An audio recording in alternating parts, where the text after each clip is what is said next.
تمہارا کیا خیال ہے؟ تمہیں کوئی نہیں پوچھے گا، جو مرضی کرتے رہو۔ اللہ تعالیٰ اپنے بندوں سے ایک سوال کرتا ہے، تمہارا کیا خیال ہے کہ ہم نے تمہیں بیکار پیدا کیا؟ تمہاری زندگی کا کوئی مقصد نہیں ہے، جیسے زندگی گزارو، کوئی پوچھنے والا بھی نہیں ہے۔ یاد رکھو، جو کر رہے ہو اللہ لکھوا رہا ہے، تم جو اپنی زبان سے بولتے ہو وہ بھی لکھا جا رہا ہے۔ یاد رکھ، تمہارے اوپر فرشتے مقرر ہیں، کرامن کاتبین، اور ان کا کام ہے میں جو کروں، جہاں کروں، جیسے کروں، وہ لکھ رہے ہیں، مسلسل لکھے جا رہے ہیں۔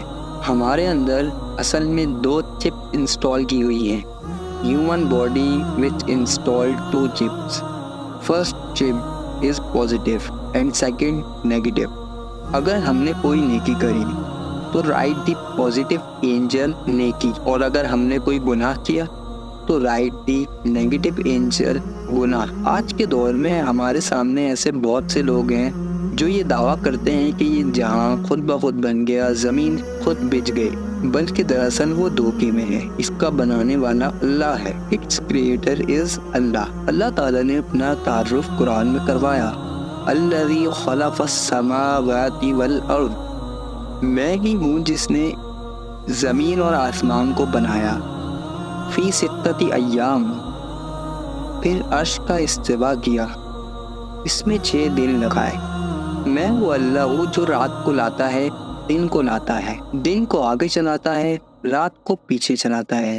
سورج، چاند، ستارے، ہر شے اس رب کے قبضہ قدرت میں ہے۔ ایک بہت بڑا طبقہ یہ کہتا ہے یہ سب کچھ خود بخود بن گیا ہے۔ اللہ تعالیٰ اس کو یہ جواب دیتا ہے یہ خود نہیں بنا، بلکہ میں نے بنایا۔ اللہ تعالیٰ کہتا ہے تم کس رب کا انکار کرتے ہو جس نے تمہارے لیے زمین کو 2 دن میں بنایا، پھر قیامت تک جتنے انسان آنے والے ہیں ان سب کے لیے زمین کو خزانوں سے بھر دیا۔ اللہ تعالیٰ نے اس زمین میں اتنی اپنی بے شمار نعمتیں ہمارے لیے رکھی ہیں۔ فرمایا گیا کہ جب قیامت قائم ہوگی تو اس وقت زمین کا 1000واں حصہ ہم لوگ یوز نہیں کر پائیں گے، وہ استعمال میں نہیں آیا ہوگا۔ اور اسی طرح کتنی لیئرز زمین کی اللہ تعالیٰ نے اپنے بندوں کے لیے بنائی۔ زمین میں اللہ نے نعمت بھری، پھر اس میں 4 دن لگائے، پھر اللہ نے آسمان کی طرف استوا کیا۔ آسمان ایک دھواں تھا، پھر زمین اور آسمان سے حکم ہوا آؤ،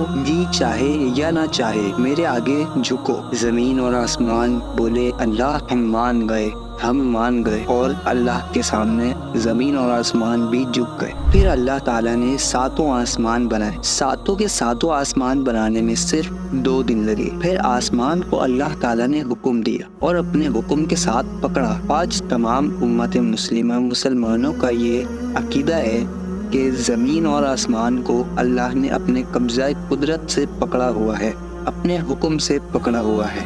اگر آج اللہ تعالیٰ زمین اور آسمان کو چھوڑ دے تو یہ زمین آسمان اپنے ساتھ آپس میں ایسے ٹکرائے، سارا دنیا کا نظام درہم برہم ہو کر رہ جائے۔ ہم لوگوں کو اللہ تعالیٰ کا جتنا شکر ادا کرنا چاہیے ہم لوگ اتنا بھی نہیں کر پاتے۔ اللہ تعالیٰ ہمیں شکر ادا کرنے والا بنائے، اور بے شک اللہ تعالیٰ شکر ادا کرنے والوں کو پسند کرتا ہے۔